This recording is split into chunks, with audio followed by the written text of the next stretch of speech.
الحمد لله نحمده ونستعينه ونستغفره ونعوذ بالله من شرور أنفسنا ومن سيئات أعمالنا من يهده الله فلا مضل له ومن يضلله فلا هادي له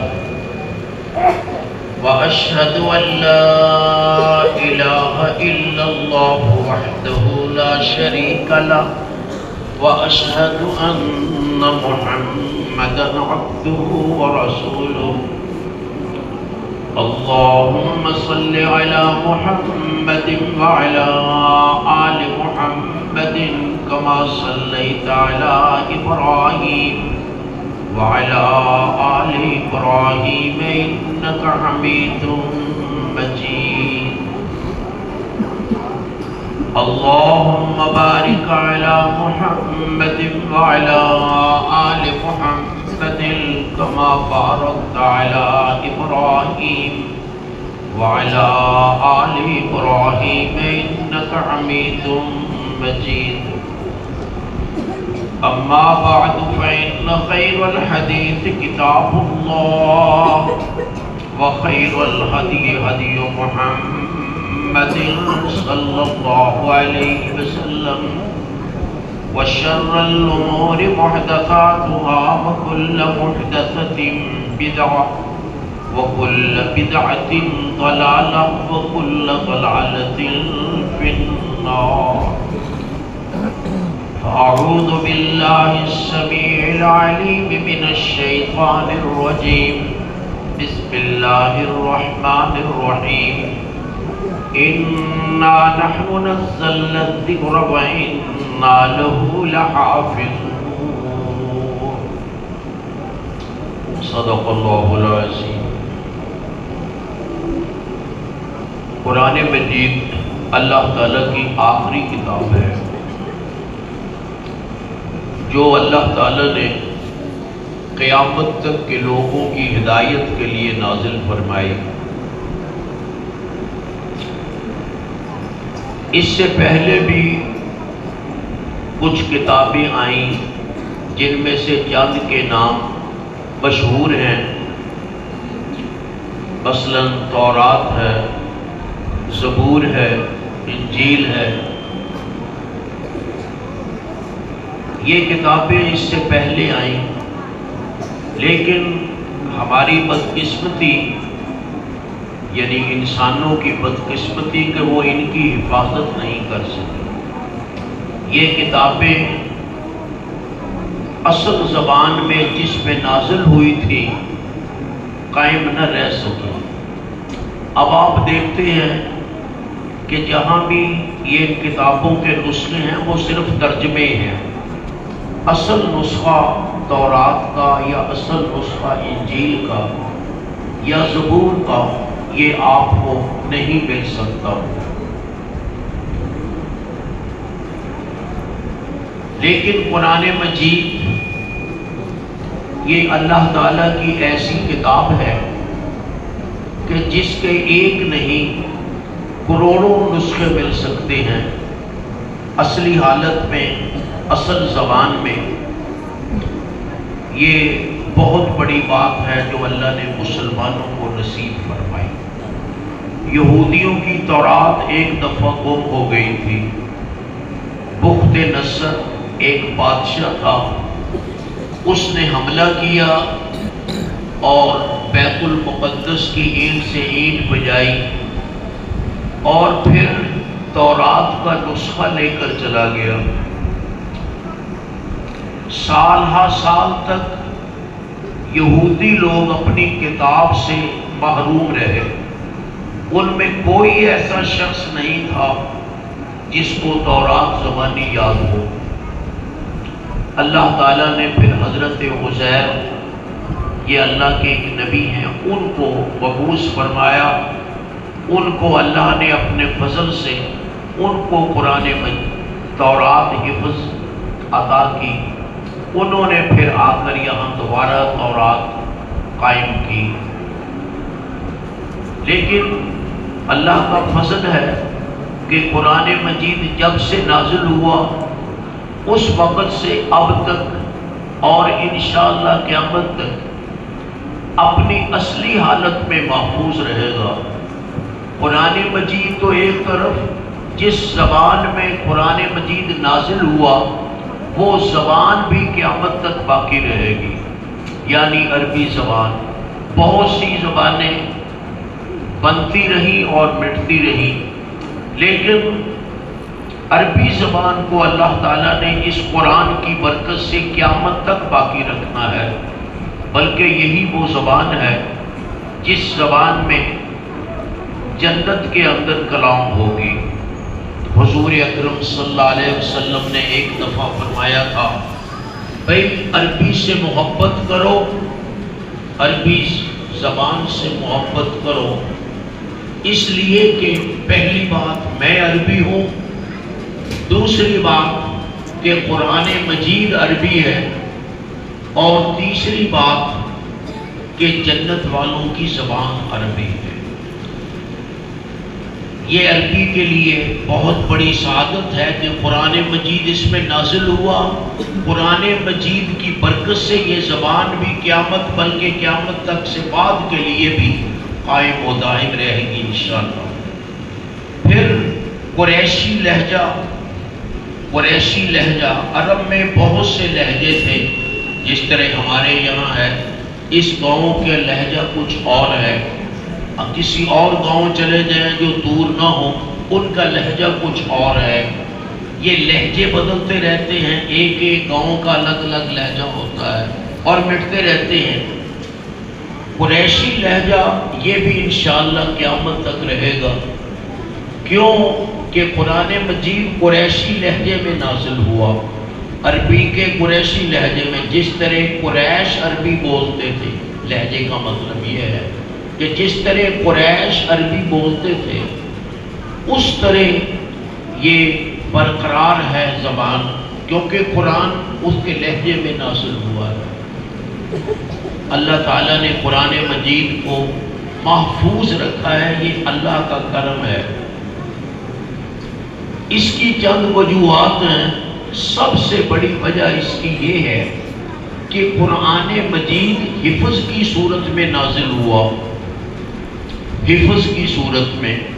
باقی کتابیں وہ حفظ کی صورت میں نہیں تھی۔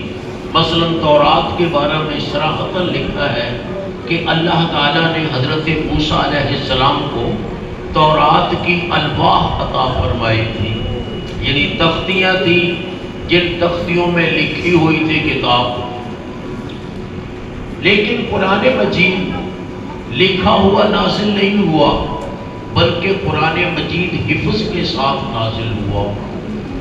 قرآن مجید کے سب سے پہلے حافظ فرشتوں میں حضرت جبریل علیہ السلام ہیں، جنہوں نے لوح محفوظ سے قرآن مجید کو یاد کیا اور پھر اس کو حضور اکرم صلی اللہ علیہ وسلم کے قلب مبارک پہ نازل کیا۔ انسانوں میں اس قرآن مجید کے سب سے پہلے حافظ وہ حضور اکرم صلی اللہ علیہ وسلم ہیں۔ احادیث میں ہے کہ جب آپ پہ قرآن مجید نازل ہوتا تھا تو آپ کو فرشتہ نظر آتا تھا سامنے کھڑا ہوا، وہ پڑھتا تھا اور اللہ کے رسول صلی اللہ علیہ وسلم سنتے تھے۔ کبھی کبھی ایسے ہوتا کہ صرف آواز آتی تھی، فرشتہ نظر نہیں آتا تھا، آواز آتی تھی، اللہ کے رسول صلی اللہ علیہ وسلم سن کر محفوظ کر رہے تھے۔ ابتدا میں آپ ساتھ بھی پڑھتے تھے، کبھی کبھی کوئی لفظ بھول نہ جائے، کوئی لفظ رہ نہ جائے، کوئی مشابہ نہ لگ جائے۔ اللہ تعالیٰ نے پھر آپ کو تسلی دلائی، فرمایا کہ ساتھ ساتھ نہ پڑھیں بلکہ صرف سنیں، ساتھ ساتھ نہ پڑھیں۔ اِنَّ عَلَيْنَا جَمْعَهُ وَقُرْآنَهُ، یہ ہماری ذمہ داری ہے کہ ہم یہ قرآن آپ کے دل مبارک میں موجود رکھیں گے، جمع رکھیں گے، یہ نہیں نکلے گا، اور آپ پھر اس کو پڑھیں گے لوگوں کے سامنے۔ کوئی غلطی نہیں ہوگی۔ ثم ان علینا بیانہ، پھر ہماری ذمہ داری ہے کہ اس قرآن مجید کی تفسیر بھی آپ کی زبانی لوگوں تک پہنچائی جائے گی۔ اللہ تعالیٰ نے یہ سب وعدے پورے فرمائے۔ اس کے بعد اللہ کے رسول صلی اللہ علیہ وسلم سر جھکا کر خاموشی سے بیٹھ جاتے جب وحی آتی، اگر بیٹھے ہوتے سنتے رہتے، اور جو ہی فرشتہ جاتا تو اس کے بعد پھر آپ پڑھ کے لوگوں کو سناتے۔ ایک دفعہ سن کر بالکل آپ کے دل میں محفوظ ہو جاتا۔ ہم جو قرآن مجید یاد کرتے ہیں نا، ہم تو رٹے سے یاد کرتے ہیں، مثلا ایک آیت کو ایک دفعہ، دو دفعہ، 3، 4، 5، 10، 20 دفعہ بھی پڑھنا پڑتا ہے ایک آیت کو، تب وہ جا کر ہمارے دماغ اور دل میں اترتی ہے۔ لیکن اللہ کے رسول صلی اللہ علیہ وسلم کے بارے میں اللہ نے خود ضمانت دی تھی کہ آپ کے دل میں ہم اس کو موجود کریں گے۔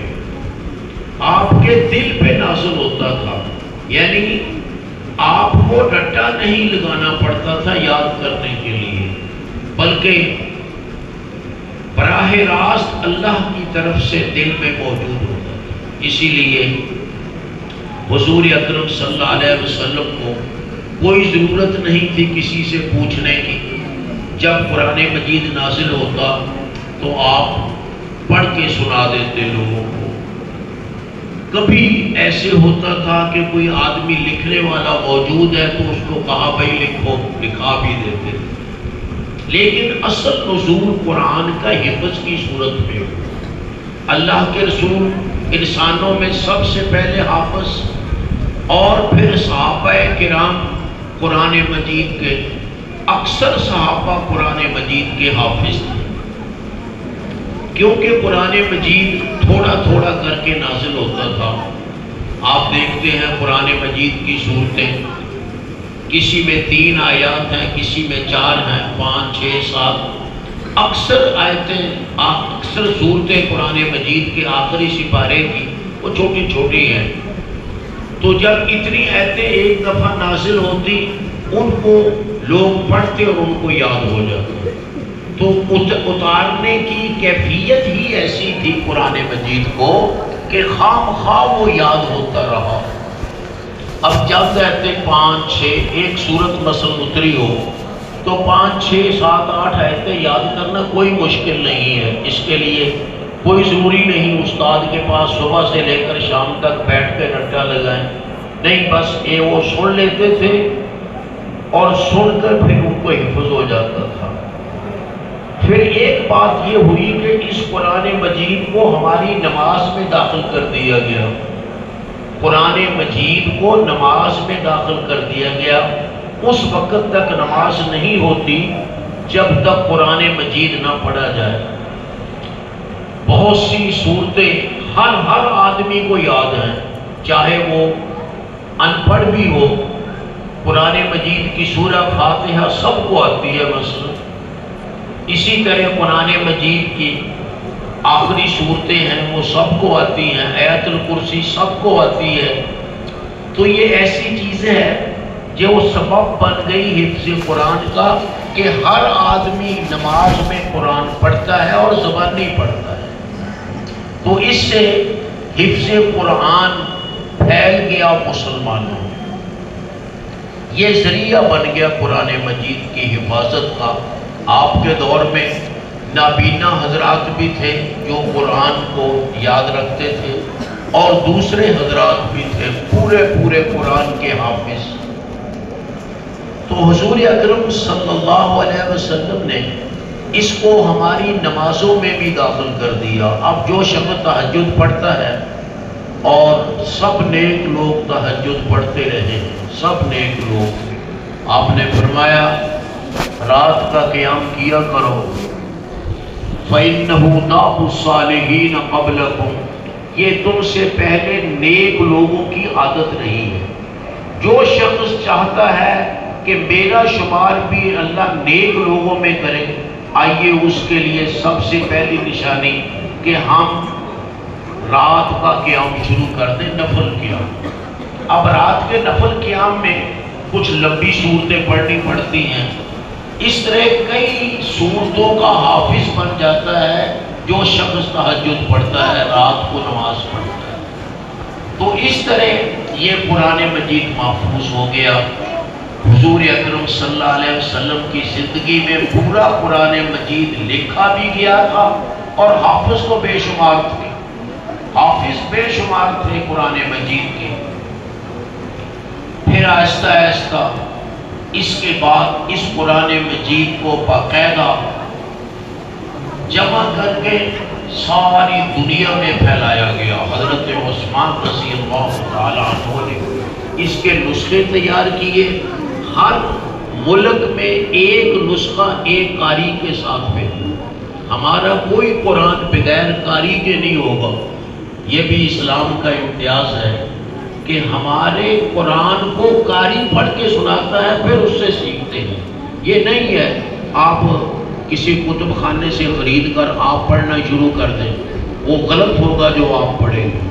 کسی استاد سے پڑھنا پڑتا ہے، کسی قاری سے پڑھنا پڑتا ہے، اور وہ قاری باقاعدہ اپنی پوری سند بیان کرتا ہے حضور اکرم صلی اللہ علیہ وسلم تک، کہ میں نے کس سے پڑھا، انہوں نے کس سے پڑھا، انہوں نے کس سے پڑھا، حتیٰ کہ حضور اکرم صلی اللہ علیہ وسلم کا نام نامی آ جاتا ہے آخر میں، تاکہ وہ اپنی مرضی سے نہ پڑھ سکے۔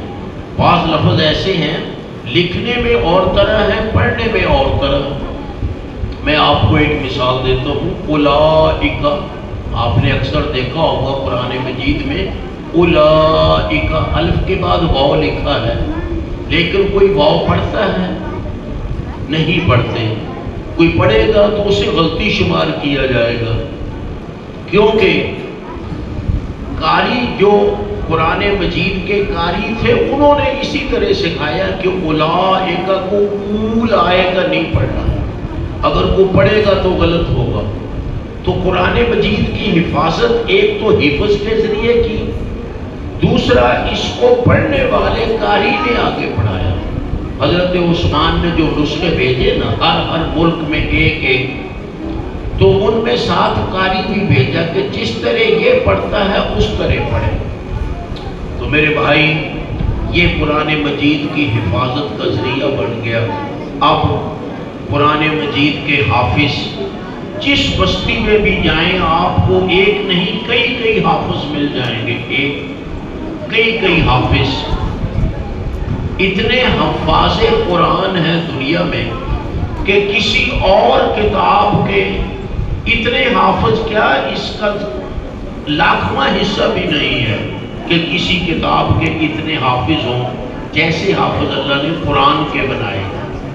اور پھر سب سے بڑی بات کہ اللہ تعالیٰ نے اس کے اسباب بھی بنا دیے۔ بعض بچے پیدا ہوتے ہیں نابینا، بعض بچے پیدا ہوتے ہیں نابینا، انہوں نے کوئی کام بھی نہیں کرنا ہوتا ہے۔ نابینا آدمی کیا کر سکتا ہے؟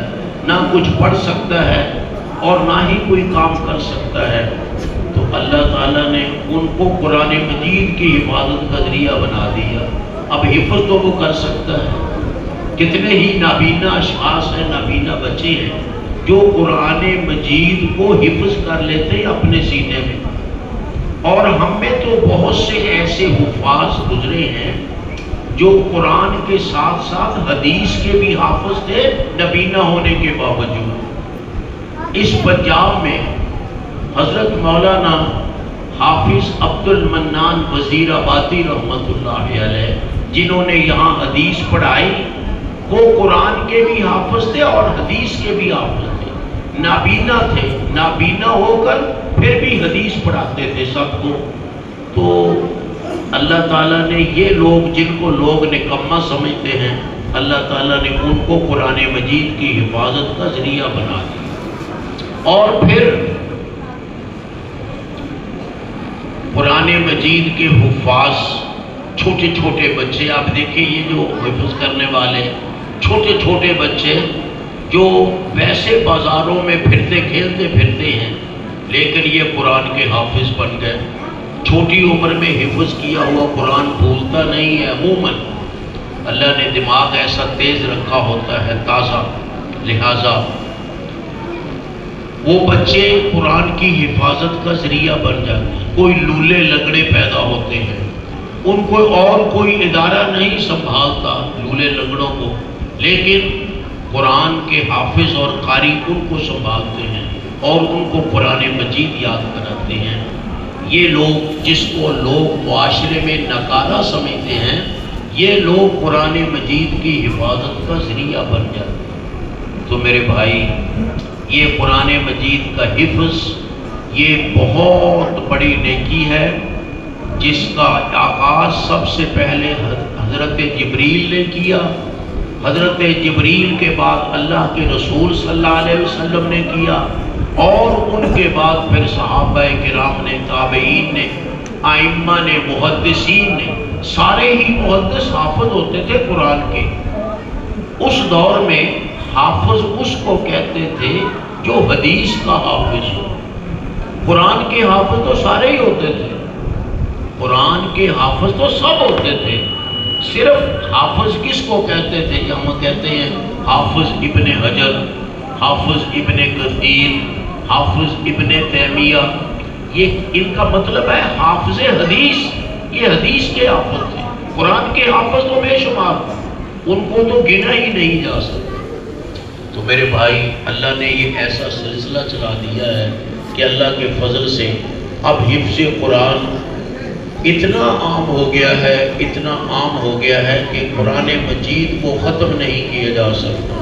لوگ آگ جلاتے ہیں، وہ سمجھتے ہیں کہ جس طرح ہماری انجیل کو آگ لگا دیں تو اس کو کوئی وہ ختم ہو جائے گی۔ نہ بھائی، قرآن مجید کو آگ لگانے سے ختم نہیں ہو جائے گا، یہ تو لوگوں کے دلوں میں محفوظ ہے۔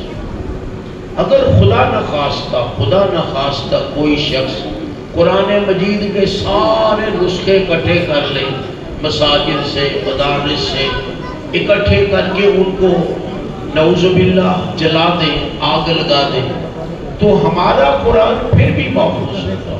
ہم 30 حافظوں کو بٹھائیں گے یہاں، ایک سپارہ لکھو بھائی، ایک سپارہ، تو 2 گھنٹے میں سارا قرآن بھی پھر لکھا جائے گا۔